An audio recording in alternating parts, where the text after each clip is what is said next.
Ishte pothuajse pa shenja jete. Pas 45 minuta shapi syt dhe dhuroi buzëqeshje.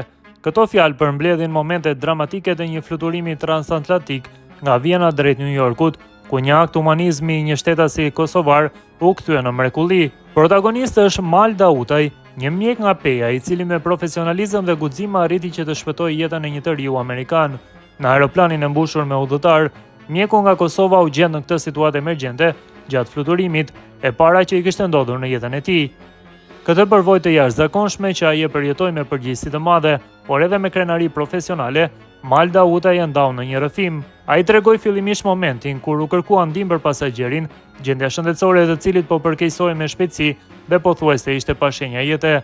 Rreth orës 16 pasdite gjatë fluturimit mbi oqean, në aeroplanin e Vjenës duke shkuar për në New York, kanë vërejtur një situatë emergjente në mes të kabinës. Një djalë kishte filluar të përkeqësoi dhe u kërkua me njëherë ndihmë. Në ato çaste kritike, Dautaj ju afrua pacientit dhe e kuptoi me njëherë seriozitetin e gjendjes së tij. U afrova pranë pacientit dhe e vërejta se në ato momente ishte i shtrirë, pothuajse pa shenja jete.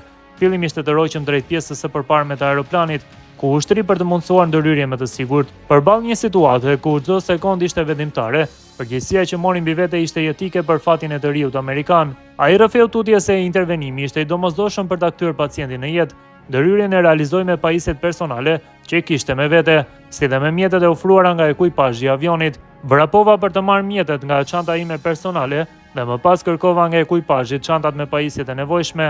Me ndihmën e një djali që më asistoi gjatë gjithë kohës, filluam trajtimin emergjent.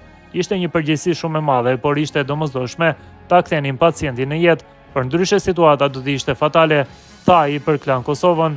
Përpjekjet zgjatën pothuajse 1 orë dhe falë reaniminimit të pandërprer dhe për kushtimit maksimal i riu buzëqeshi.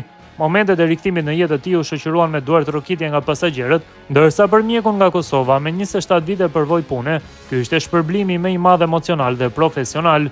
Vura re se pacientit i mungonte oksigjeni. Pas rreth 45 minutash reanimimi dhe ndërhyrje të vazhdueshme, pacienti hapi syt dhe dhuroi buzëqeshjen e parë, moment që ishte jashtëzakonisht prekës. Pas kësaj duar trokitjet që mora ishin vërtet impresionuese, pasi ishte hera e parë që bëra një veprim të tillë në aeroplan. U ndjeva me të vërtetë i lumtur, përfundoi Dautaj rrëfimin e tij.